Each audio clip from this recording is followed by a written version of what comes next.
What is up, fellow sickos? I am Dan Favale coming at you with another 2024-2025 NBA season look ahead. We are on to the Golden State Warriors, and I'm thrilled to have bagged a guest that has been very difficult to get in the past. A first-time guest coming on for the look aheads.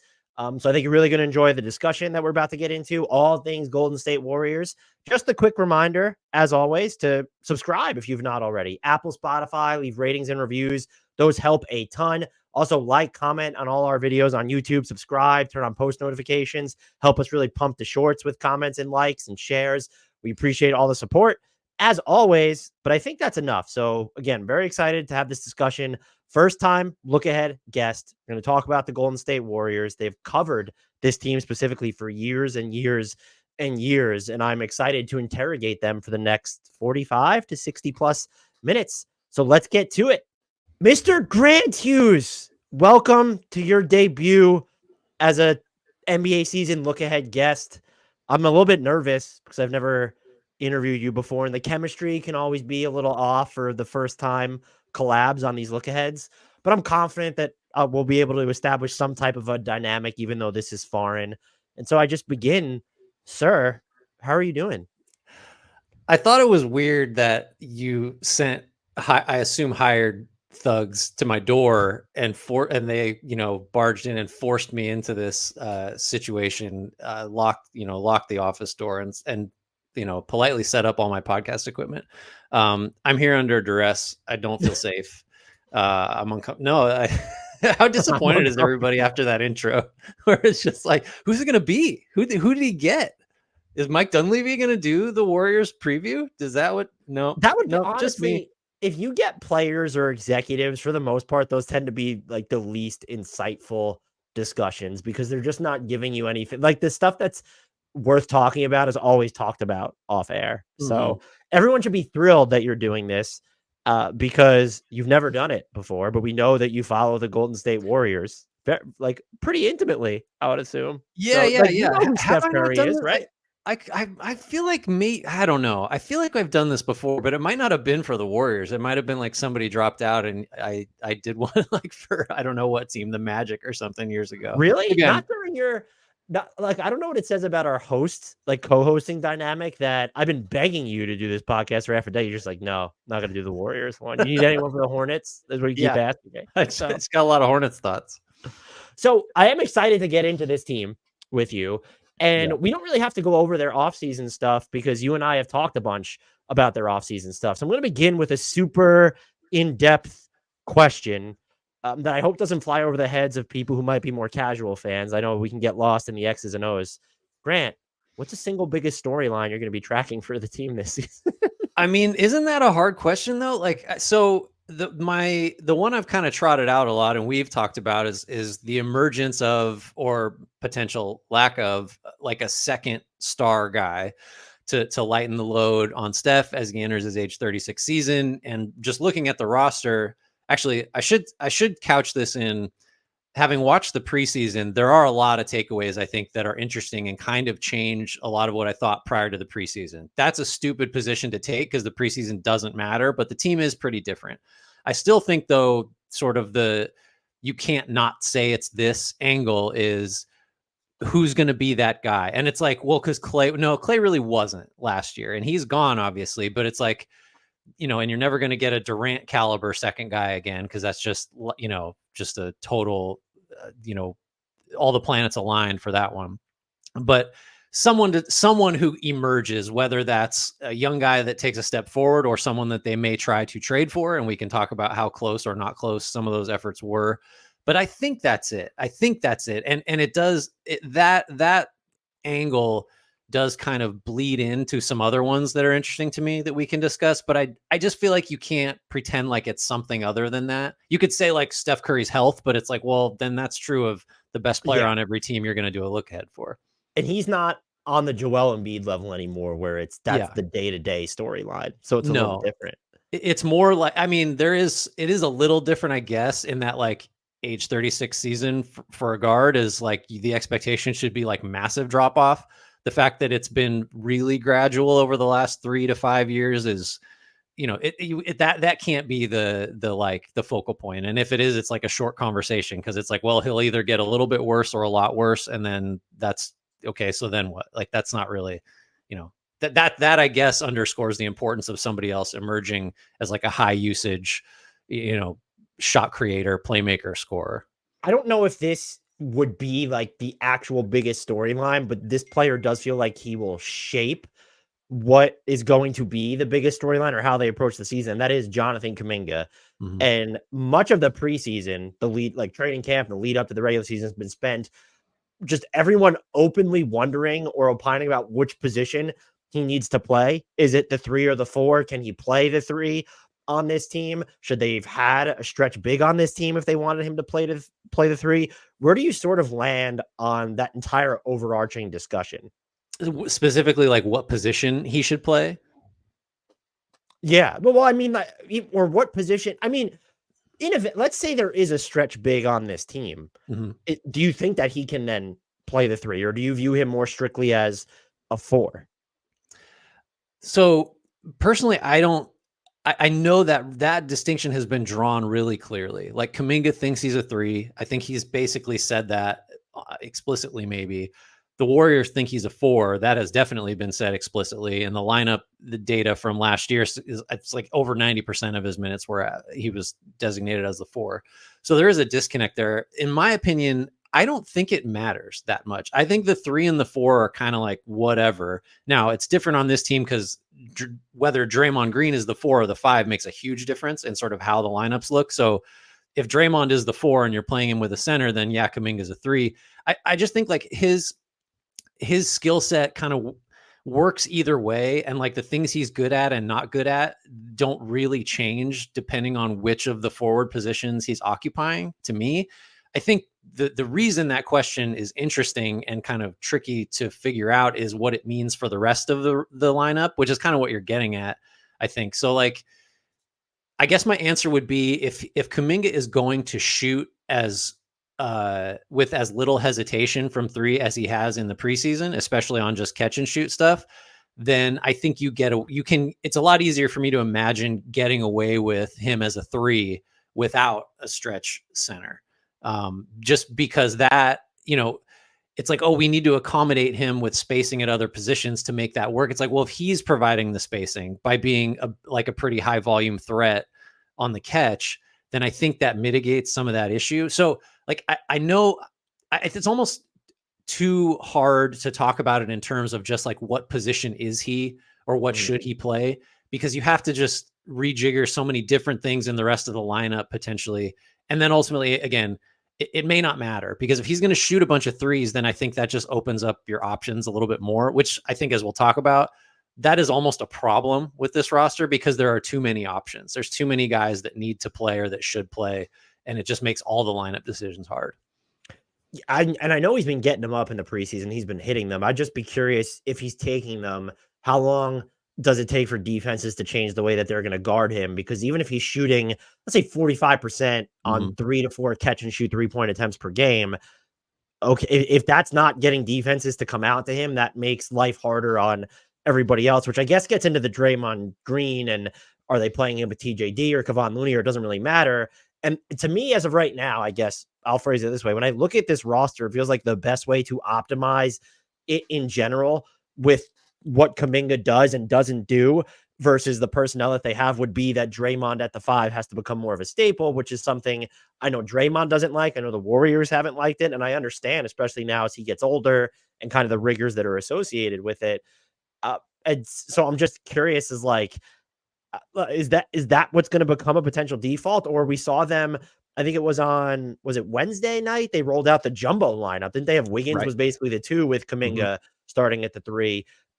It's like I guess you see a pathway to this setup working where I don't need to get caught up in the positions of it all, but you see a pathway to them being able to play Kuminga, Draymond, and a big. And then if you do see that, do you actually see, okay, can you also add Andrew Wiggins plausibly into that fold? Yeah, I think that's the reason they tried that look the other night. There have been different starting lineups and different rotations in each preseason game so far. And that is just because the coaching staff is trying to figure out, like, what do we do with all these guys that need to play? Do you get mad at all about that where they're changing? I've seen a lot of fans get annoyed by like the lineups that are being run out there. And I guess if this spills into the season and it's not working, okay, sure. But if you're not going to try it now, would you prefer that they try it when the games matter? I've always Not just mad at all. Not marveled. mad. I think it's the only way.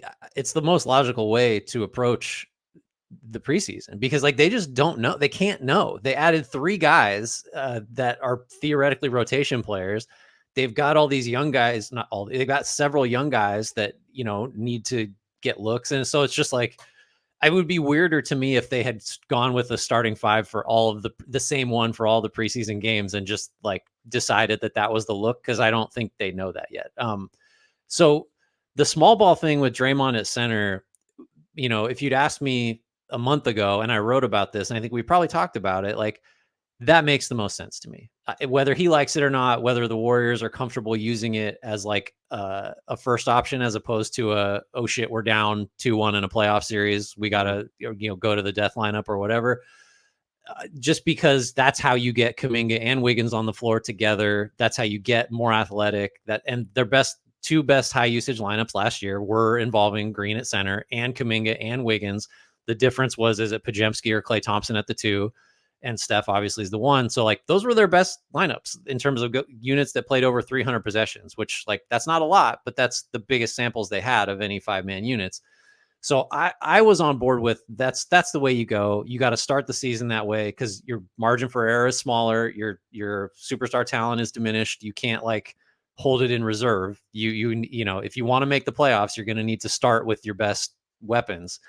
Now, though, because of the style they're apparently going to play, which is shoot a billion threes and move the ball a ton, I think you could get away with more quote unquote conventional looks where Draymond is a 4.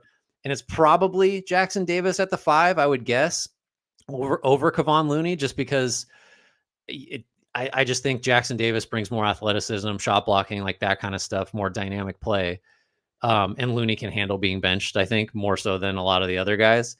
But I'm more open to, okay, maybe we do have like a real center out there and just see if we get enough shooting from guys that we probably in the past would not have counted on getting enough shooting from. I do think most people are going to focus on Kuminga shooting as kind of the arena where they want to see him improve the most or will track most closely. What's another area of his development, though, that you're going to be monitoring this season? Defensive awareness. That has stood out immediately to me in the preseason. It's been an issue all along where, he'll lose. It's all the basics. Like he'll lose track of his guy. He'll give up open threes at the wrong times. He won't rotate over. There are just long stretches where he's not mentally engaged to the level that he would need to be on defense. And I think that's why they like to use him against more dangerous on-ball threats, because it allows him to just be focused on more of a singular task as opposed to processing all the other stuff that's going on where you're in help position. But that's a big one, because with a guy like him who can just, the way he moves is, he's an A+ athlete, even among NBA players. I've said it, it's obvious. For him to be a liability a lot of the time on defense is kind of inexcusable, because it is focus. It is like just understanding what the scheme is and like who you can and can't leave and like that kind of stuff. So the shooting, honestly, as a catch and shoot guy, I think he's going to be fine. Like I don't know if you're going to get a lot of pull up threes, but I don't know that you need those. It's really now, to me, the defense is the biggest part of it, because it's just not as good as it should be, I think, in my opinion. I think I'm curious to see what if his driving game can evolve to maybe include more facilitation out of it, to where we know he's not the most adept passer, but when you're talking about kind of kicking or like just these dump offs when you're on the move, they could be harder. But the way that he handled the ball on drives for a lot of last year, I thought was a lot better when you go back to like even the previous seasons. The handle felt tighter, crisper.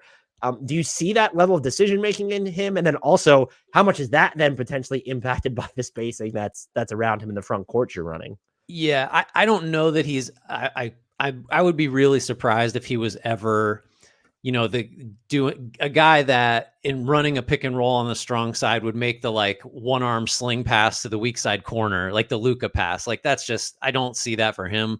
I do think he's sort of going to be, and has shown signs that he already is, like more of a serviceable single read passer where it's like he gets downhill, the help comes, he lays it down or he dumps it off to the center for a dunk. Like he can make that pass, and he can, I think, make like the one read to the strong side corner if the help comes off of there. Beyond that, I think I'd be surprised if he became like a high level passer. And I think part of that too is just like the guy can just finish everything. So I think he's more wired to just be like, I would just love to get some contact here and try to finish, or I want to try to dunk this like that, which is probably okay because that plays much more to his strengths. I think he should be hyper aggressive, like trying to seek contact when he's driving. We don't need to spend too much time on this because it could be dated by the time the podcast even comes out. Do you see him getting an extension by the deadline? And if he doesn't, like, how not controversial, but like how much of a fact like that potentially becomes a distraction when you're talking about, yeah, restricted free agency teams have all the control, but I would think if he doesn't get an extension, a lot of people are going to read it as the Warriors don't necessarily have all this long-term faith in him. Could he be someone who becomes available in trade talks? Yeah, I mean, this is one we can just discuss because it's pure speculation at this point. Like, I don't have any inside information. I think the fact that it hasn't happened yet, and we're recording this, 4 days before the deadline for him to sign it suggests to me that it's probably not going to happen. And I think I can understand it because you can understand why he thinks it's like max or close to it because of like just the position I play, my physical tools, my youth, the production I've had to this point. And you can understand why the Warriors are like, prove it, because he just, the way that they've used him so far, it's been in and out of the starting lineup. It just last year, it took like a mini crisis for him to get a starting job. So I would say that they don't have total faith in him. And I think that's somewhat justified. So I would actually be more optimistic about someone like Moses Moody getting his extension done, because it's obviously going to be for a much lower number. And like the risk for him of going to free agency, if he has another year where he just doesn't play a lot, like that payday might not be all that big. And he might want a bunch of guaranteed money or, mid-level-ish money, I think was the report, was what's being discussed. I'm giving Moses Moody a mid-level, neighborhood extension if I can do it right now. The question is, does he think his market value will be higher going forward? I don't know. Moses Moody, let's go there because you mentioned him. What's this guy got to do to be a part of the rotation? And what is it? What am I missing? I'm not saying he comes on the floor and I think he's one of their two best players all the time, but every time I watch Moses Moody, I come away thinking, well, he clearly belongs in this rotation. This isn't, I'll point out other bodies who you could take away minutes from too. What is like, why? Like, why are we here? And like, what's the pathway to him getting a more sizable role on this team, especially now that they've added, Kyle Anderson? Yes, he's more of a big. D'Anthony Melton, more of an undersized wing. But like those are guys, Buddy Hield, they're going to eat up perimeter minutes. So, I mean, that's been a huge. I mean, I think Steve Kerr gets a lot of unfair criticism, and like, I don't know that this is a fair criticism, but the way that Moses Moody has been treated over his career is like, a lot of Warriors fans are asking the same questions you are, but like with a lot more expletives and like much more vitriol, because they don't get it either. My take on it has been Moody has, for the most part, been like a jack of all trades, master of none kind of guy, where he has the wing, the big wing frame. He has the decent shot, and then he can sort of doesn't take anything off the table. But there's always, like, if you want a certain skill, there's almost always been someone on the roster that's better at that skill than he is. So it's like, if you want defensive disruption, Gary Payton II, when he's healthy, like just does that better. And if you want shut down wing defense, like Wiggins has just done that better. And if you want we got to get this young prospect minutes to develop, whether he's earned them or not, like, well, Kuminga is just ahead of him in that pecking order because of the physical tools, the athleticism, was drafted a few spots higher. So and then now, like to your point, you bring in Buddy Hield, D'Anthony Melton, Kyle Anderson, all of whom have singular skills that are better, than whatever it is you might want Moody to do. I do think the preseason has kind of made it even harder to defend if he doesn't get a rotation spot, because he's shot it much more quickly. He's been decisive. He's bigger. He's stronger. He just looks like a more complete two-way wing. So if he comes off this preseason and is not in the rotation, it's just like, well, it's never going to happen, because to your point, it hasn't really made a ton of sense so far, and it really won't make sense if that continues for him. Brandin Podziemski will not run into the same issue of getting minutes, I presume. Let's start here. What stood out to you most, or surprised you the most, or impressed you the most about his rookie year? I mean, on the positive side for him, I didn't have a great sense of like just how sort of right place, right time he was going to be on both ends. Led the league in charges, despite like not a huge role for a lot of the year, or charges drawn, I should specify. Just is a great connective passer. Like, just a lot of the like glue guy cliches really apply to him. I mean, the number one thing is just how good of a rebounder he is. Like, he's like a really good rebounding NBA player. And like, and if you want to confine it to guards, like, he's great. He's a great rebounder at his position. And it's not like he's out jumping guys. He just like has a nose for the ball and like makes it a priority. So that's probably the most surprising thing of his. I just didn't imagine a guy with his physical profile would rebound as well as he does. What is the next arena for him to when you're just looking at year two? So this is maybe the easiest answer of anything we're going to talk about. And it's just, he has got to be able to create his own shot in a way that forces defenses to play him honestly, because he doesn't create separation very well. He doesn't jump over guys. He doesn't blow by guys. He doesn't elevate in the lane. So last year he shot a bunch of hooks and they just didn't go in, and weird floaters. And my suspicion is defenses will just play him to pass. It'll be like a Ricky Rubio thing where it's like he gets into the lane and you're like, awesome, I dare you, try to score. And if Podziemski does not develop the ability to score like a little bit on his own, whether that's a pull-up three, whether that's a refined floater game, then you really do get the cap on his ceiling that I think a lot of people still see. If he can do that, then it really sort of supercharges all the other stuff he's great at, which is just constant movement, quick passing, good vision, maps the court really well. Like, all that stuff just sort of gets, turned up a couple notches on the dial if defenses are actually afraid that he can score like in isolation or against a contest, like that kind of thing. That's a huge pivot point for him, and really for the Warriors offense this season, I think. Do you think just because I guess they can go to slow-mo behind Steph if they want to, not to say slow-mo is the point guard, but without Chris Paul there, do you think he can take on some more of because Pod seems like someone who thrives in chaos, whether he creates it or he's just kind of, assuming a role into it. Can he run more of the methodical offensive sets against, let's say, set defenses in the half court? Yeah, I think that's another, I'd put that behind the shot creation. And it all sort of is tied to it, because like what you're asking is like, can he be the guy that's initiating pick and rolls with whatever, like doing conventional point guard stuff? And I think his ability to threaten the defense as a scorer on the ball is very much tied to like the level of success he's going to have in that role. Like, he can get the ball over half court. He can initiate the offense. He can decide like who all that point guard stuff he can do. I think, and they will need him to do that. I think DeAnthony Melton has gotten a lot of minutes at point guard in the preseason. I think they're open to that. But he's not a born and bred, lead ball handler either. So I think Podziemski, if the Warriors could right now today say like, who do you want leading second units? It would be Podziemski.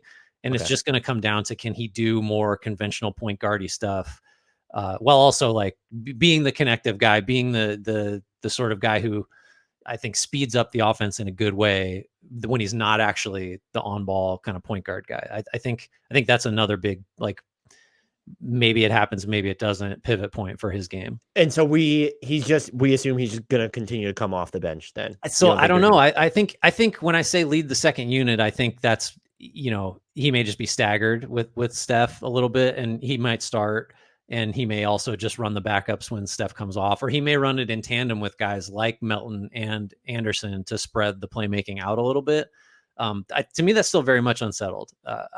I think the shooting guard spot could be occupied by any one of like four different guys, and we're this late in the preseason. The starting two, it could be Podziemski, could be Wiggins in that jumbo look, probably unlikely. Hield could take it. D'Anthony Melton could take it to get like a real defender out there in the backcourt next to Steph. So I think ideally they would hope Podziemski would be so good that it's like undeniable that he has to start. I don't know that that's the case just yet. Do you think this is a team that could be a little bit more fluid with how it approaches? Because it's not about who starts, it's about who finishes, but you do set a tone there. Do you think, and this isn't necessarily something they've wanted to do when they've had their choice in the past, but could you see them being a little bit more fluid with their starting lineup choices this year?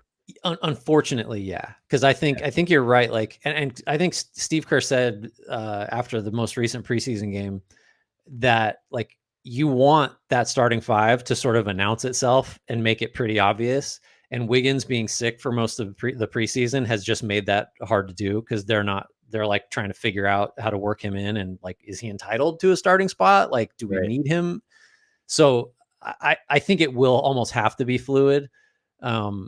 Just because like you can't, again, like they just can't be sure yet. What the best look is and what that means for the rest of the rotation. The more we're talking about it, the more the biggest issue with this team, forget like the second star thing is huge, but like, just like who plays, like who deserves to play. It's just like, there's 13 guys. Lindy Waters has looked good. Like, what are we doing? Like, you know how I feel about Lindy Waters. I do. And I to be fair, I didn't have as strong of an opinion as you, but I've just flashes in the preseason. I'm like, oh yeah, that guy's an NBA shooter. Like, I think you could justify playing him. Not ahead of like the Moody's of the world, but like I could understand why it's really difficult right now.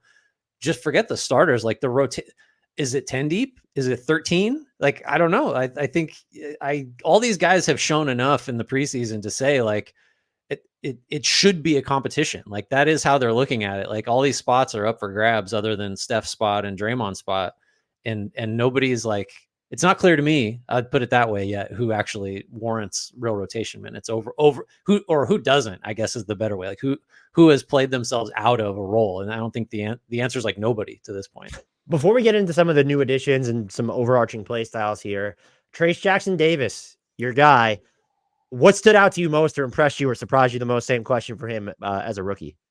I mean, just the fact of where he was drafted and the impact he had, 57th, I think. I never remember the exact one, but like towards the very end of the second round, undersized for a center spot, but like surprisingly good shot blocker for his size, good lob catcher, really like quick off the ground with second jumps around the basket, no range, nothing like that, but just like, hey, he was like 2 of 2 on mid-range jumpers last year. You put some respect on that name. Sorry. You just can't expect to get a rotation guy who you're talking about starting potentially in his second year that late in the draft. Like that's his whole existence in the NBA should count as like a surprise, right? Yeah, I think I was most surprised by him. Maybe it's because when I think of a center, I assume of someone who's not 6'9", 6'8", whatever he is. Although, is he one of the ones who may have grown over the offseason? There's been all allegedly, they're like, I grew 8 inches over that just happened over the summer. But the way that he hung on the perimeter, it's not something that I associate with centers a lot of the time. And he's like, it wasn't even just the way he like hung, but like he just flips his hips, like the way he's able to change directions on defense so quickly. Yeah. But yeah, I mean, just as the number 57 pick, like you said, that in general is he's a good NBA athlete. He's just like, if he were 2 inches, well, of course, if he were an inch taller, like from coming out of college, like I don't know how he's not a first rounder. I do think everybody was just like, he doesn't space and he's a little undersized for a center. But I mean, unless he's not, you don't need him to be your best player. Like he could just be, he might be your backup center, and that's fine because he has a couple like real playable skills. Is there any area of his development that you'll be tracking to see if he can improve upon this year? I mean, any shooting would be great. I just don't think that's in the cards. Probably like, I think the Warriors would be most enthused if he could prove that he's like a plus defender as a center over like a larger sample of minutes and more time against starters. Just because like some of the numbers from last year, and these are small samples, but like opponent rim frequency, which the Warriors were really good at overall. Like they just didn't allow a lot of shots at the rim, and they haven't over the last 3 years. I want to say they've been first. I had the data up just before we started talking in opponent rim attempt frequency in the last 3 straight years. But when Jackson Davis is the 5, like opponents get to the rim all the time. Like they shoot a ton.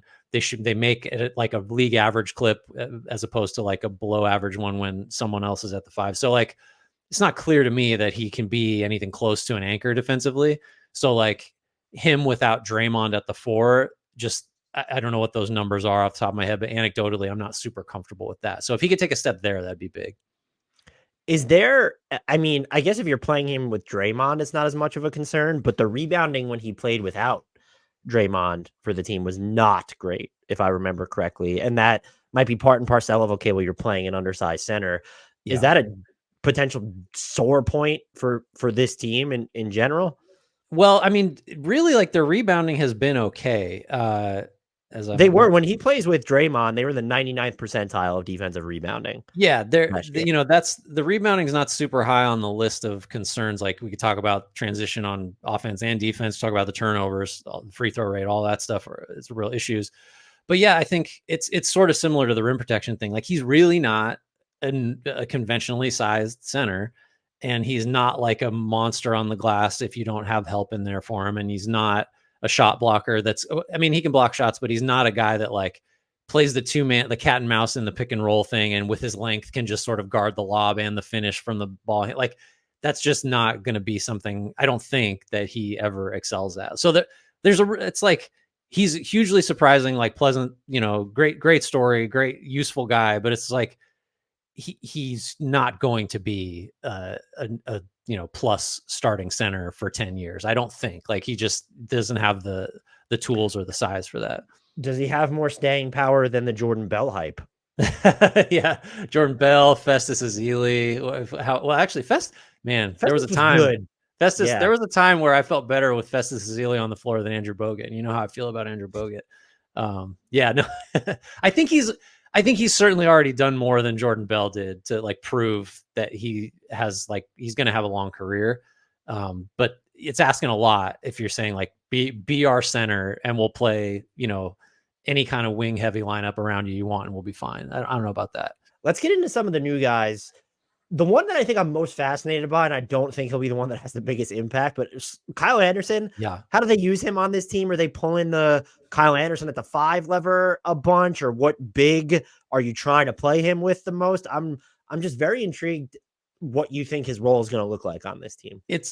Of the 3, he is by far the hardest to figure that out with, because like he is duplicative with Draymond, right? He's like the iffy spacing front court player that's a great passer and really good defender across multiple positions. So it's like, Kerr played them both together the other night just because he's like, I like the facilitating. Like, well, yeah, you got a 4 and a 5 that can really just like pass like guards. That's great.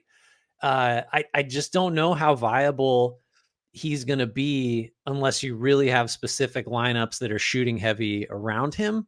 And you just are using him as a Draymond, stand-in as a facilitator, which like, that's great. Like that's useful. It's just hard to, and then all the questions you have about, well, how does Draymond fit with Looney or TJD or whoever, those all apply to Kyle Anderson. It's the pluses and minuses are pretty similar.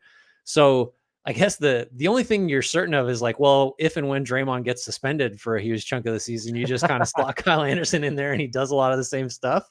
But it is just by contrast, it's so much easier to see what Buddy Hield should do and what D'Anthony Melton should do. Anderson is just like, I don't know. I don't know like what the best use of him is and like who he should play with other than the general stuff of like needs shooting. You're going to be a little small if he's your center. So you got to figure that out. Like I'm with you in that. Like it's not clear to me what role he's going to play. Kind of feels like someone who's his utility is going to be actualized when a curveball is thrown into whatever. Yeah. Maybe they make a trade, or like you said, Draymond gets suspended. Yeah, I think he's kind of a good example of like one of the things I've sort of reevaluated throughout the preseason for the Warriors is like, I think their floor, and now the Curry injury, the bottom falls out, but their floor otherwise is like quite a bit higher than I thought it was because of guys like Anderson, where if it's like you have a couple injuries and it's just, well, Anderson has to play 35 minutes tonight. Like that's okay. That's better than, the Anthony Lamb days or like, whoever else would have occupied, Dario Saric after the first like 2 months last year was just like, well, we can't play this guy. I think, and with Melton and Hield and some of the younger guys getting better, like I don't think other than a Steph injury or a night, like on the nights, I had said that the nights that Steph doesn't play, the Warriors are drawing dead. I think they'll have a chance now just because they're going to have a lot of NBA rotation caliber players and they're going to shoot a lot of threes, which maybe you just beat better teams because you're winning the math game. Like the floor is a little higher and Anderson is like indicative of that, I think. Buddy Hield, is that, I mean, the way they want to play in the threes that they want to get up, he is important. We know he'll come off the bench at this point. But when you kind of look at this roster, unless you think that Lindy Waters is going to play, the caps lock shooters in the rotation are he and Steph. And so do we just expect them to be heavily staggered? Will we see stretches extended where they're playing together? What's your feel on that?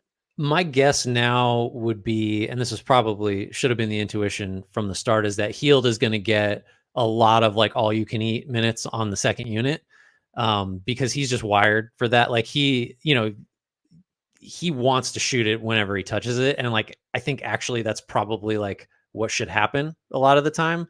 I don't like it when he dribbles. Bad things tend to happen when he like gets, so you got to kind of, I think he could have massive value as the guy that is just like most of your offense is run around against backups. I think it needs to be a situation where he's not asked to like create shots though. He can create them in that, like he's running around like Steph does off the ball and, bending the defense that way. And I think like that's a viable strategy based on the style they've played with and like what his sort of preferred way to operate is. So second unit, most likely. I don't love it with him out there next to Steph, just because defensively that's tough. And you're going to have a third ball handler, which probably will shrink your 1-2-3 rotation a little too much. So I would guess like high volume second unit guy. De'Anthony Melton feels like he almost might have the inside track of just being the starting two, the guy next to Steph for what he does defend. Honestly, if we're being honest, how about that phrasing?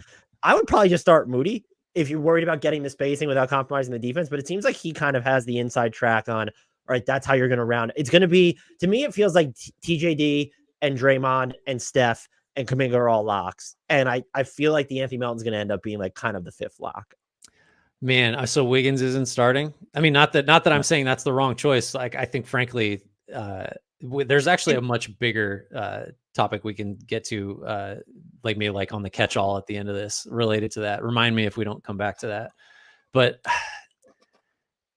yeah, Moody starting is fascinating to me. I would root for that almost just because like he's earned it.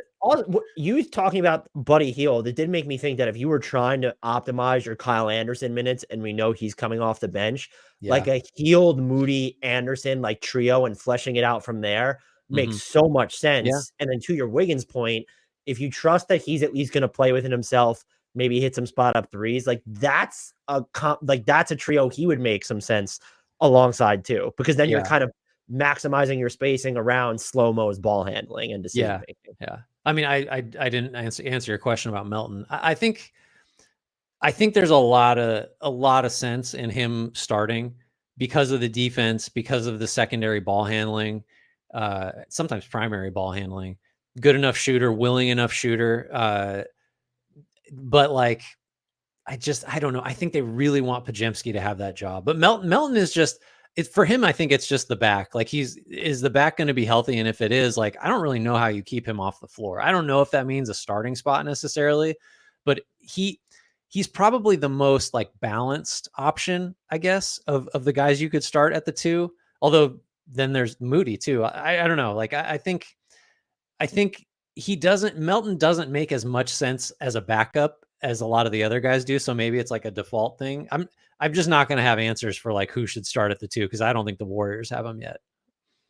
I also think if you don't trust Kuminga's defense just yet, having him out there in the starting lineup is someone who you could probably, he's smaller, but you're going to trust him more than Moody. He's more physical than Moody when it comes to that. Yeah. He makes more sense than a Kyle Anderson, certainly in that. And I think you just, at this point, you have to trust him if he's healthy more than what Andrew Wiggins has given you the past couple of seasons. Yeah. And he's disruptive. Like he's a high steals guy. He's a high deflections guy. And that, forcing turnover, the Warriors are just not forced turnovers because they've been older and slower and not that athletic for the last few years. So Melton definitely changes that dynamic. And so if you're trying to pick some low-hanging fruit, just having a guy out there that's going to cause some turnovers and maybe get you out in transition a little bit, I think that's a huge bonus too. Let's keep it with offense for a second. The Warriors have talked a lot about they want to get threes up. They're at over 43, I think, per 100 possessions during the preseason.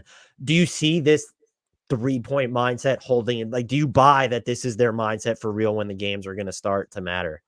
I 100% buy that it is a massive focal point because their style of play on offense during these 5 preseason games has been like totally different. It's so clear that I don't know if they've used this verbiage, but like the first good 3 you see, that's just, it's got to go up. And the ball has moved a ton with a ton, just so much more crisply in search of those threes. And I think the getting a ton of threes up to me is like, yes, it's the goal, but I think maybe even hanging over that in a bigger way is this idea. And I'll just jump to it now because it's like, it's been in my head from the first preseason game.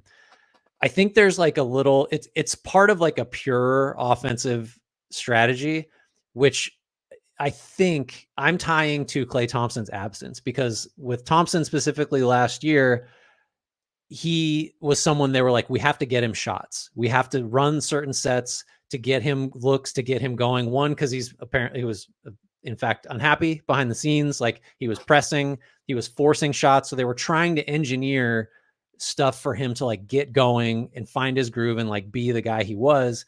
And what that amounted to, if you zoom out even farther, is like, so the like offensive shot distribution in our style of play is like no longer based on merit. It's based on entitlement, because Thompson is entitled to these looks that his play is not earning. Right. So I think what I've seen in the preseason is like this idea of certain guys being entitled to shots or minutes or whatever is kind of gone. And so the ball's just moving and the first guy with a good look is taking it, and nobody's like looking over their shoulder to say like, oh, I should have waited for like 7 more seconds on the shot clock for Thompson to spring open on this set action we run. Like, I do think the offense is more purely in search of like the first good shot it can get, as opposed to let's try to get this thing for this guy because he needs it. Does that make sense? Like, I think that's a big difference. And the shooting a lot of threes is like sort of just part of that, a part of like the bigger change I think is taking place offensively. It does also seem like an indicator of wanting early offense, which leads me into my next question of, is this team more built to create more chaos on the defensive end, i.e. you mentioned it before, force turnovers, or to get out in transition more? They're in the bottom 10 of frequency of both last season. It would be hard for them to be built worse, I would say, compared to last year. So like, I think in a couple different ways, everybody they either added or figured to play more, and talking about like, I don't know, throw Peyton out there or Kuminga or Moody or Pods or whatever, sort of help you in both of those areas, just because Peyton's super disruptive, Melton's disruptive, Kyle Anderson's really smart. He gets in the right place and causes problems that way. Hield will shoot it immediately, like early offense. There's your early offense. And all the young guys, I think, would certainly prefer to run more than a lineup that, I mean, think about who's gone, right? Chris Paul, not pushing the pace. Klay Thompson, not getting up and down like he used to. Kevon Looney was the starting center last year at the beginning of the season. Like, that guy's not getting up and down either. So, and Draymond's in his, what is he, 34? And Steph's going to be 36, 37 before the season's over. So like, I think they will play faster. I think they have to play faster. I think they need to be more disruptive. I think they should be more disruptive. So like, are they going to be the best in the league in terms of transition frequency and like turnover rate? No, but I don't think they'll be just like massively inept in both of those areas again. What are realistic expectations for Andrew Wiggins this season? Man, realistically, better than last year, like much better than last year. I don't think he's gonna be those magical 6 weeks or whatever of 2022. I don't think that, like, that's just clearly the outlier.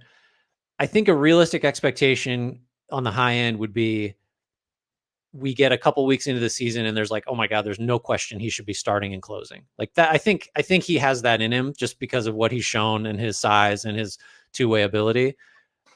That is optimistic though. I do think there are scenarios where he just kind of like, he's just a guy now and he's not providing the quick trigger shooting of someone like Moody. And he's not so much better as an on-ball defender than Melton, Moody, Kuminga, whatever, that it's like he has to be out there against, whoever, Luka or whatever. I think there's a pretty broad set of options here. The only thing I'm confident in is like he just will be better than last season because of several off-court reasons and all kinds of stuff. But yeah, it's uncertain for sure for him because he's at a point now where like he's not 35, but he's at a point where like athletically he's not just better than everyone, which was the case for like the first 7-8 years of his career. And I can't point to any like singular skills he has developed through a lot of hard work over the summers. So it's kind of like, can he just sort of hang on and be a quality starter for a few more years? I think that's kind of where I'm at on him. Do you think he came off the bench? What was it, like 12 or 14 games last year or something? Is he someone that can come off the bench? So my gut reaction is I don't think so, because like, what is he giving? What is he giving you off the bench? Like, he's not a high energy guy, right? So he's not your quintessential 6-man in that sense. He's not a premium. He's not a like good shot creator for himself or others. Like, he can get to the pull up too for himself. And sometimes he gets a spin move going to the basket. So like, it's weird to bring, maybe he's like a defensive specialist at this point. That's a weird thing to bring off the bench because the opposing player's best wings are in the first unit. So I don't know, like, I don't know why what kind of value add that is. I think part of the reason the starting lineup is so tricky is that like he does actually sort of make the most sense as a starter. But that, I guess, thinking of it now, is just more a condemnation of like what he would bring as a bench guy. Because what is the thing you're like, oh, we got to get this in the game, let's get Wiggins in there. Like, what is it on this roster? I don't know. His, I don't know, intermittent rebounding, where he's like really good for like these few minute bursts and then disappears for the rest of the game. I don't know. That's the Wiggins experience. It's just so tough because you say he makes sense just to start, but then if you're playing the traditional big and it's Draymond and Kuminga, I'd probably just want someone I trust more as a shooter in a 2 spot. Yeah, no, I mean, him being sick and missing most of the preseason is just such a like, it shouldn't matter as much as it seems to, but like, if he had been healthy and Moody had played like he has, you would just say like, and Wiggins had played fine, there'd be like a groundswell of like how the what does Moody have to do thing would be at like a 10 at this point. But like, Wiggins hasn't been out there to show what kind of shape he's in. So it's just, yeah, Moody's great again, but Wiggins is another guy like that sort of is on the wrong side potentially of that like meritocracy versus entitlement thing, because like it feels like he's entitled to start because he was the second best player on a championship team and on. And it's like, has he earned it with this play the last couple years and in the preseason? Like, I don't know if this is a true competition and everybody has a fair shot. Like, what's your argument for Wiggins getting the opportunity over several other guys? I don't know what it is. Well, then also, what is it? This is a callous way of looking at it, but if you're looking at it from a trade value perspective, what does it say if you don't think that he can start for you or play within your most inferior, most important lineup? Yeah, no, I mean, it's submarines is trade value, right? Like that's, I mean, unfortunately, that is a consideration. Is like, if we move him to the bench, we just knock down our expected return from like 80 cents on the dollar to 50 cents. Like, that's if you're thinking of trading him. But there is a scenario again though where he's just, quite a bit better than last year, but not quite at his peak as a Warrior, and he's like a positive trade asset. And then you're starting him, and then you're like, well, I don't want to trade him. That contract's not so bad if he's actually that guy. Do you expect to see a bounce back year from Kevon Looney? How's he been looking? He definitely is thinner. And there was reporting on that too, that which was surprising to me that he came in last year not in the best shape, because like, I don't know, man. Like, what are you doing? It's not, you gotta, that it's not like you're a superstar. You gotta be in shape. So he wasn't in shape. He seems to be in shape. I still would think that he is, if you consider Draymond a center, he's third on the center depth chart. I think he needs to be behind Draymond. That's the way starting Wiggins makes sense, by the way, is if it's Draymond at the 5, you start Kuminga, Wiggins, put in the 2, and then Steph. Yeah, I expect him to be a little better, but Looney feels like a third center and a guy that you can throw out there when there are injuries and you'll just be fine because of his experience level and like his knowledge of how to play within the system and play with the Warriors' best players. But even a moderate bounce back, I don't think it should put him ahead of TJD in the center rotation. Do you have any thoughts, musings on any of the two-way or Exhibit 10 guys, Quinten Post, my guy Kevon Knox, anybody like that? You want to do 30 minutes on Kevon Knox? The journey. Yeah, we got time. The journey he started when Zion ripped. Remember in the preseason when Zion like ripped the ball away from him and just went up and dunked it? What an iconic. Nope. I don't even know what you're talking about. Yeah. All right. That might have been. Was he on the Knicks then still? He must have been. I don't know. I do remember people fawning over his summer league, which was just high volume, low efficiency. Yeah. And it was funny. I mean, Post is interesting just because he's real tall and he can shoot. Like the reason he's intriguing prospect is he can shoot. Neither of those guys are gonna play. I mean, like in terms of deep bench guys, Waters really is the one that's like, how is he not, a eighth or ninth guy somewhere? Right. His willingness to shoot it. His stroke looks good. I think he was 0 for 4 from 3 the other most recent preseason game I watched, but they all see. I was like, I co-sign that shot when it goes up from Lindy Waters. Like I'm on board, generally speaking. But he's like, where do his minutes come from? I have no idea. They just aren't there. Well, you're going to be asked to shrink down the rotation in just a second. Oh. But I want to ask you. We touched on this a little bit at the beginning, but didn't get into it. How do you view them being linked to Lowry Markkanen and Paul George specifically over the offseason? Do you actually take that as a sign that they are aggressively planning to try and get an infusion of talent here? Maybe even a second best player overall. Maybe not the ideal second best player, but a second best player overall to really go for it during this remaining window with Steph and Draymond? Or do you, like I, at least a little bit, kind of believe that felt more performative than anything, because the pod stuff was never close, despite if you see reporting to the contrary, we know for a fact it wasn't close. And like the reporting on the Paul George stuff is contradictory, where it feels the Warriors feel like they had a shot, but Paul George, the reporting is that he chose Philly over Golden State. Then there's the reporting that the Clippers didn't want what the Warriors offered. And so I don't know, the fact that they're linked to these names in theory is okay. Like they're going for it. They haven't just been, Steph, you get your extension, we're going to fade off into the sunset. But I'm also just kind of looking at it and saying they haven't been close on anyone. And so I don't know how to view, that reporting or those attempts. So you've definitely swayed me that it is a little more performative than maybe some of the reporting seemed. Although like Anthony Slater did say, great Warriors beat writer for The Athletic, Anthony Slater said like, the marketing stuff was never on the 1 yard line or whatever, which is, he's like, it wasn't over the 50, I think was what he said. So okay. Okay. So that combined with, I think your pretty sober take on it feels a little performative, but at the same time, like you're still, those things get out there. Right. And whether the Warriors are really serious or close or not, they still are, by letting those or putting those, like putting it out there that they're after these guys.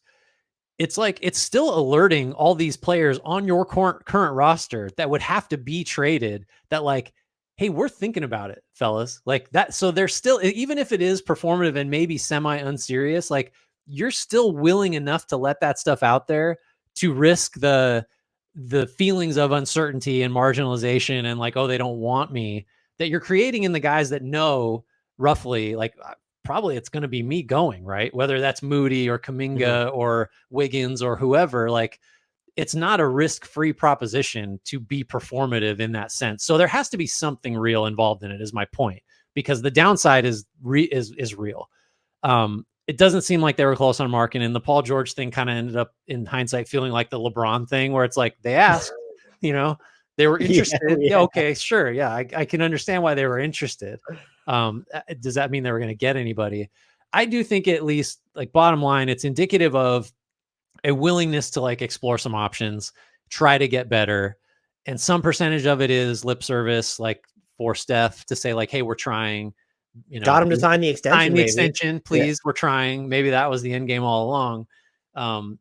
I do just think they're willing to pursue both avenues. If it's organic growth that gets us where we want to be, if it's a big trade, if it's some combination of the two, like, we'll do that. And really, that's how you ought to be operating if you're in a position like they are, where it's like, you're not a title threat.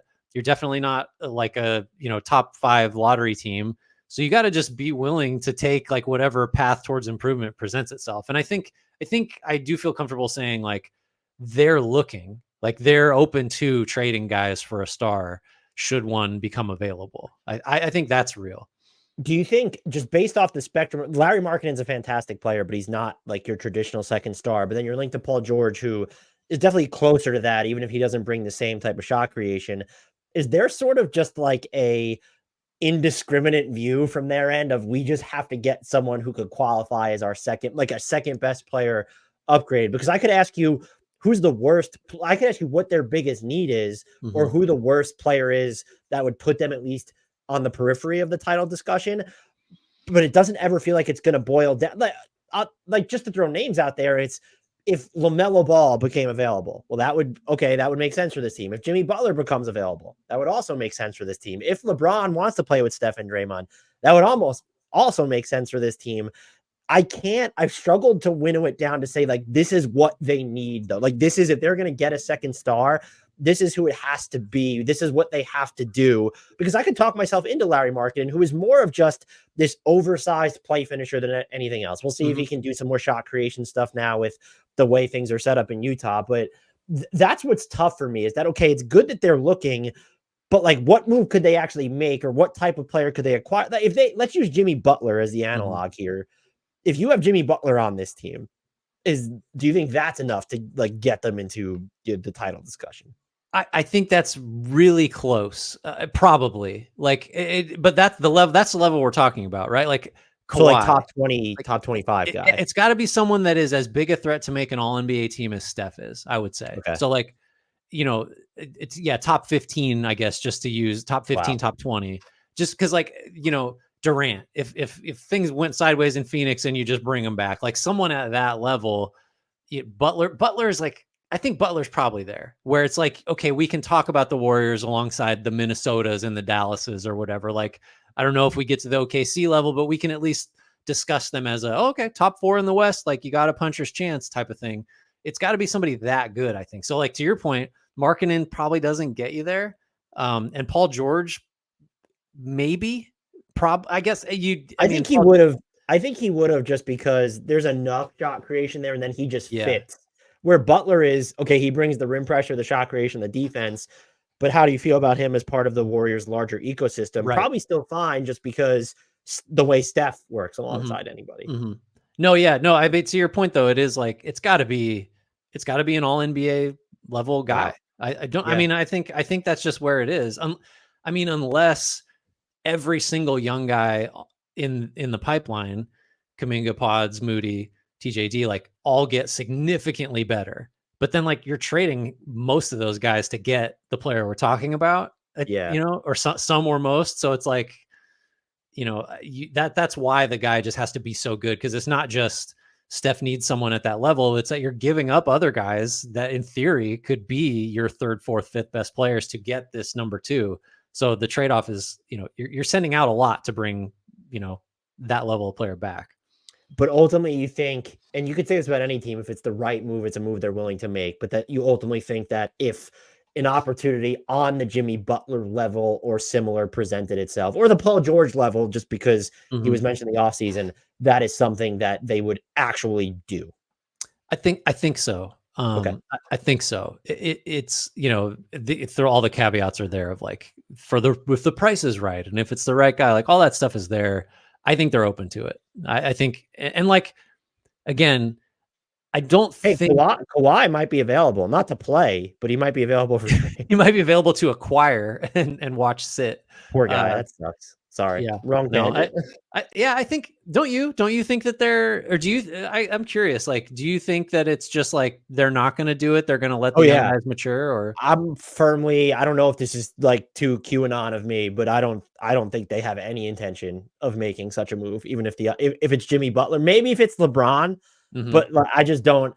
I view everything as performative. I just think they've kind of set like they've so gradually got to this spot, and the way that the Clay stuff was sort of handled. I'm not saying they should have brought him back, but then even the way the Larry Marketing talks too, where it's, well, like, we want Marketing, but we won't give you Kuminga or Pods, Right. and we don't want to give up all our first round picks. It's, well, then you don't want Marketing. Yeah. So I really don't think, and I think Steph and Draymond together, if they're healthy, are still good enough to make them relevant. I think we could have questions about, is Steph still the type of star that can be the best player on a title contender? You mentioned that they might need someone who's closer to Steph's equal, and that's Mhm. never really been. I know they had Durant at one point, but at peaks, even when they won in 2022, no one on that team was close to Steph's No. level. You're Yeah. I probably at a mean, point where you need someone who is closer to his equal than understudy. And yeah. I don't buy that they're willing to, because I think that they're probably concerned about the post Steph Oh and yeah. Draymond era. And who, if you're acquiring, look at Jimmy Butler's age or Paul George's age. Mhm. Paul George is 34, Jimmy Butler's 35. You're trading the future, recognizing that, like, you're going for now, recognize that the future is going to be pretty bleak. I don't think they're willing to go that route personally, but maybe they'll, especially mid-season, by the way, to make that call mid-season. It seems like they would have been more likely to make it over and off season. I think that's why I'm increasingly convinced that it has to be a guy at that like absolute top tier that they would consider doing it for, because like you kind of have a fair, who knows, it's still several years away, but like there's a pretty relatively soft landing available to you as Steph declines and is eventually gone. If you hang on to this handful of young guys you have, and you're smart on the margins with, you have more off seasons where you get the Meltons and the Hields, like you're going to have your, they're not like they're not in the Clippers boat of like, we have no picks, or Phoenix or whatever. Like you can have a decent transition that doesn't involve like 5 straight seasons in the lottery after Steph's gone, if you stay the course here. And so to be persuaded to do something different, it's got to be for just a, top 15 guy. Like, I think that's when the calculus would change. And like, we're willing to risk those 5 lottery seasons starting in like 2028 if we can have a real crack at it. Are you ready to enter the cookie cutter lightning round portion of the podcast, Mr. Grant Hughes? I love cookies and lightning rounds, so let's do it. What do you view right now as this team's single biggest need? Single biggest need is a second star. We've talked about it plenty. I think that's just what it is. And there's not like a specific archetype. It's just we need. Okay, love it. Is there anything about this team, anyone on this team, storyline, development, strength, weakness, concern, whatever, that we have not touched upon, that's flying under the radar, that you think deserves more attention? God, I feel like I talked for 3 hours in this hour podcast. I don't know what we have not touched on here. I mean, we really didn't. Keep getting warmer. Oh, that's okay. You're way to trigger me. Yeah, we haven't talked about how insane it is that Steve Kerr catches as much flack as he does, whether it's the Olympics or whether it's his rotation decisions, whether it's like seemingly not getting Kuminga in there as soon as he should have last year, the Moody stuff. Show me the coach that's going to get you 4 titles in a decade, or show me the guy who's getting you 5 or 6, and I'll listen to your Steve Kerr criticisms.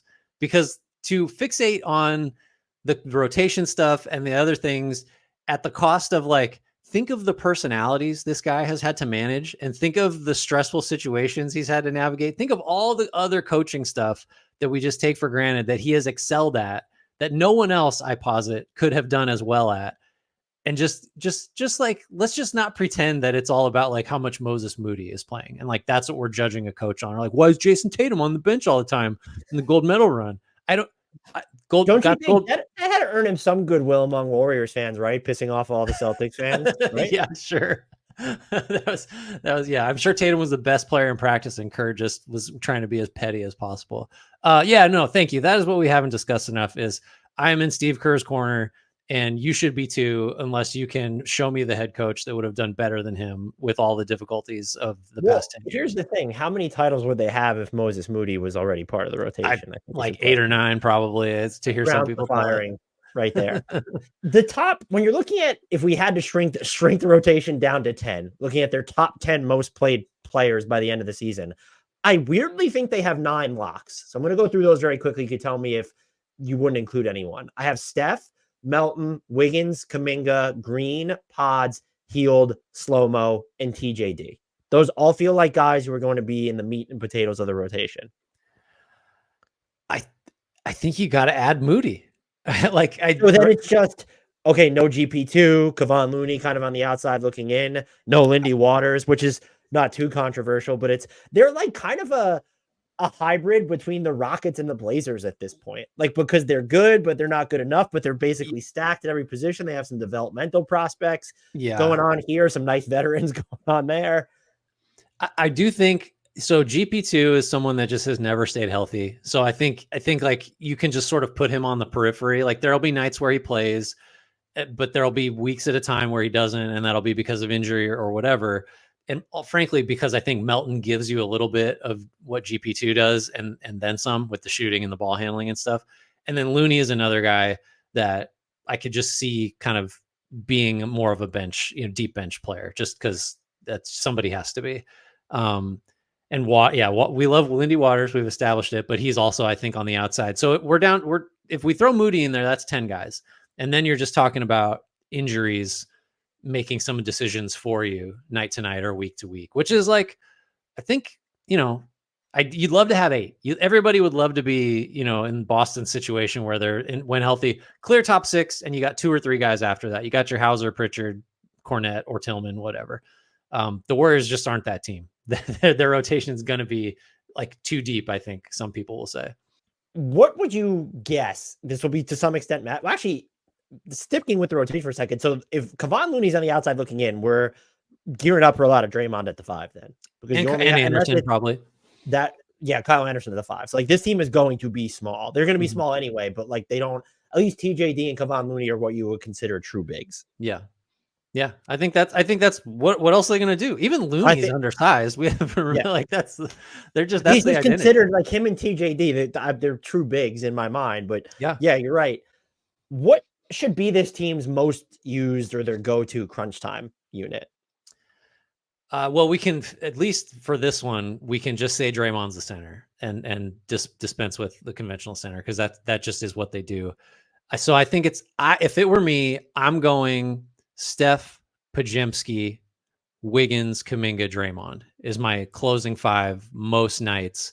And the Wiggins spot to me is more negotiable than the Podziemski one, just depending on how much you think you need that defense, because you can put better offensive players on the floor than Wiggins.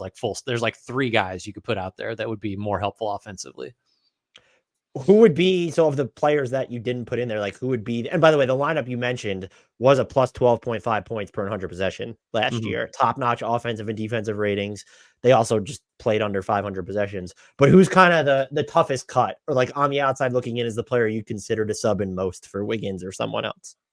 I mean, depending on the size of the opposition, like Melton is a tough cut. And then as is Moody at this point. Because he's just played better than almost anybody in the preseason. I think those are it. Because you might say Hield, but I don't know that there's going to be a real need to have Hield out there as a closer just because of the defensive give back. And they're small, so they're going to have good spacing and offense. So you don't necessarily need Hield to be like the game breaking offensive force that he could be, in the second in the first 6 minutes of the second quarter or whatever, like that kind of thing. Is there a weirdo, funky lineup you would like to see them roll out? They have so many possibilities. Honestly, I did not think we would ever get a Wiggins at the 2 and then super jumbo lineup that you mentioned earlier that they trotted out in the preseason. I kind of love the idea of that though. Let's sub out Steph, throw Kyle Anderson in there and then make it 5 jumbo. I'm not ready to go that far, but I'm trying to think of like, what is the most jumbo rangy unit you could put around Steph? So, because they went with Wiggins, Kuminga, Draymond, and TJD. I wonder if you could go Steph, Wiggins, Kuminga, and then like Anderson and Draymond, just to have 5 like power forward size dudes that can guard 4 or 5 positions. I don't know. There's no shooting there, but that would be fun to just switch everything except who Steph was guarding. I want to see slow-mo surrounded just by like chaotic shooting. So Buddy Hield, Lindy Waters, Moses Moody. I guess we could throw Steph in there if we wanted to, but it would probably have to be, I'm trying to think like who would be the next best, like maybe Melton, just because there's defense and some shooting there, but like it has to be slow-mo plus Waters, Moody, and Hield, and then you can fill out the 5th spot with. I would love to see Steph in that, but then you are so tiny, and the defense is probably so. With Melton, you're still small, but there's more just perimeter juice there. You could get really weird with just a defense first lineup if you throw like Melton, Peyton, Wiggins, Draymond, and Anderson, which actually like there's no shooting there at all, but like, everybody can guard. You might have to like sneak Podziemski in there potentially, but you could put some real like just 5++ defenders on the floor if you wanted to. Not sure you would want to, but you could. This team does have weird lineup potential as the default, like possibilities to where, because they're so small. They're so small, and they just have like, I mean, it's really part of what we've been like just talking about throughout this whole look ahead of just like, it's just, you can do so many different things lineup wise, and it's not clear like, what it should look like, because they have, as we've said, 13 guys that you could justify playing. As we record this, their over-under is set at 43.5. How many games is this team winning? Man, we just did our over-under pod, and I can't remember what I said. I think I went over, but I'm not sure. Shocker. I think here's the problem. The preseason has really affected my opinion, and I know how stupid that is. I think they're going over that. I'll just say, and this will probably differ from what we did on the over-under pod, but I'm going to give them 46. I'm going to give them 46 wins. How many teams are you prepared to say, or which teams are you prepared to say you guarantee will be better than them during the regular season? Definitely better. OKC, Dallas, Denver, Minnesota. Just talking regular season finish, right? Right. Is that it? You have to put Phoenix in there. Fair.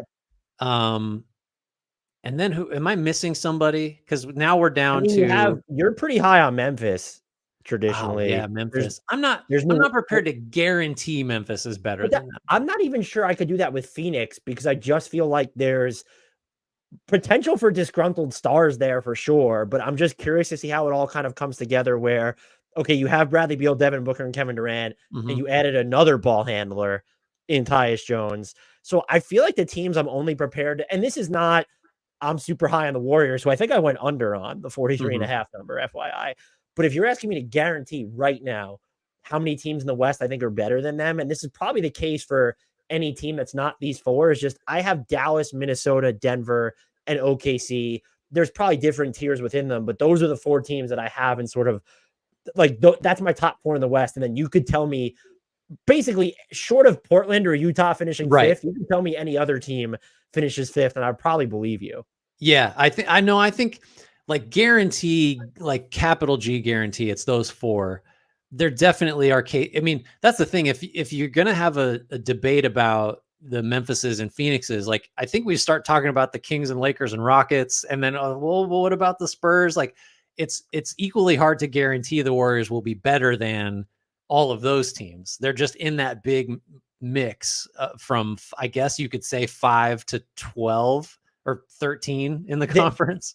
I will say, though, and this is counterintuitive to what I just said, I don't know if I view them as someone who can party crash the top 4, where it's like if you told me New Orleans or even Sacramento or Memphis, though Phoenix, of course, if those teams ended up 3rd, like one of those teams ended up 3rd or something, it's easier for me to talk myself into that outcome for most of them than it is for the Warriors. I think that's right. I also think it's harder to see the bottom falling out for the Warriors than it is for, like, say, I don't know, New Orleans if Zion's hurt, or like the Clippers. Obviously, the bottom is expected to fall out as that Forgot over about the under total Clippers. just keeps slipping as the weeks go by. Just because of the depth, I think they'll have like functional NBA level depth all season, unless just everybody gets hurt and Draymond gets suspended. Whereas like I see more downside potential, even for, obviously the Lakers. I don't know. The Warriors are very like, it's they have so many guys that are okay to good, and Right. they just don't have, and they don't have almost anybody that's god awful, and they have one guy that's great, and it's just like I don't know what that gets you guarantee wise. LeBron James trade demand midseason. It's coming. Don't worry. That would help. Is there anything we have not discussed related to the 24-25 Golden State Warriors you would like to get off your chest before I let you, the guest, skedaddle? I think we covered pretty much everything. I'm trying to think like we hit the, no, I don't, I think that's about it. You got me to go on the Steve Kerr jag. So I appreciate that. I mean, maybe what we haven't discussed that's a little uncomfortable to discuss is like, this could just be the year that Steph is not a top 25 guy. And then where are you? Well, that's a Steve, because I think you could say when he's healthy, he's still decidedly top 10 or 12, right? Like he's still in the all NBA discussion. So falling even to 25th would be a pretty massive drop. That's what I'm saying. Well, that's what I mean. Like all the upside we're talking about and stuff like that's gone. If Steph isn't, for 65 games, at least as good as last year. And we didn't talk about this maybe enough, is that, and this is part of the why they might want to shoot a lot of threes, is they're not necessarily like teaming with offensive talent. They have guys who are going to be, but it's when you look at this team, I think and correct me if I'm wrong, you would predict that they end up having a better defensive rating than offensive rating. That you're going to rank higher on the defensive scale than the offensive scale. Man, if they're going to shoot threes like this, I'm not sure I would say that. Well, I mean, we also have Kyle Anderson shooting 55.6% from three or whatever it is. So you don't think that's going to hold up? Maybe on the number of attempts he's taking, perhaps. Yeah, no, I don't know. I think I could see the offense they could just be mathing the offense correctly and be, 7th, 6th, 7th, 8th in offense, maybe higher. I mean, that's the thing, as we're talking about it, like you can see ways to them being very good on both ends. I just like it's possible. To me, it just feels like more needs to go right beyond Steph for the offense to be elite than it does for the defense, which obviously you don't include Steph in that to be elite. Like it feels like there's more of because even like the worst, like the version of Andrew Wiggins they've got in the past couple of seasons, like there have been lineups where he's done fine defensively. Sure. Yeah, and I mean, I guess to be consistent, if I'm going to keep banging the drum of they need a second star, like I'm not talking about like an all defensive candidate. I'm talking about a guy that's going to create shots and score and be an alpha type option. So obviously the offense is a little more fragile.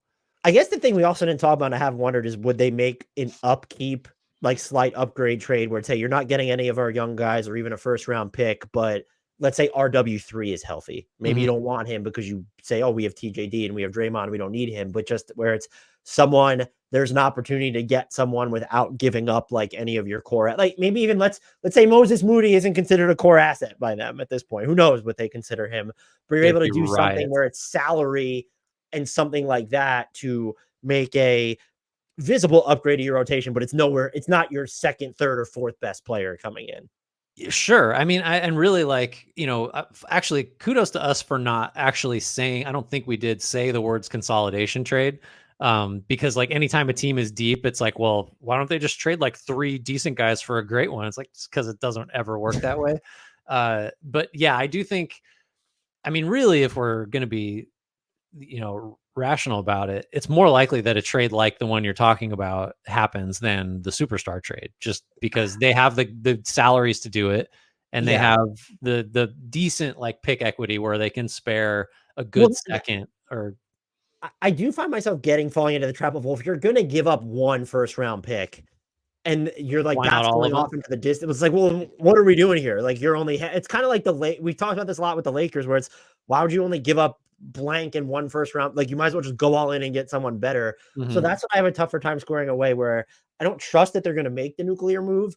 But I feel like if we're talking about someone who might crack their closing lineup or their top 6, if that's the level of the trade, I think they're more likely to go nuclear than to be like, well, we'll give you 1 first round pick plus this salary for player X. Yeah. I mean, it depends on what's available, right? Like, because we know the Robert Williamses, and once he's healthy, the Brogdons and Kyle Kuzmas and, like, you know, Grant Williams, like all those types of guys are going to be available. And then then we're back to like, well, how much better do any of them make an already deep Warriors team? It's just, but they'll be available. That's the difference, is we don't know that any like all-star caliber player is going to be available. Grant, this was fantastic. You're able just to tell our listeners where they can find you and all the fantastic work that you do. Here, I guess, like, this is where I do most of my talking.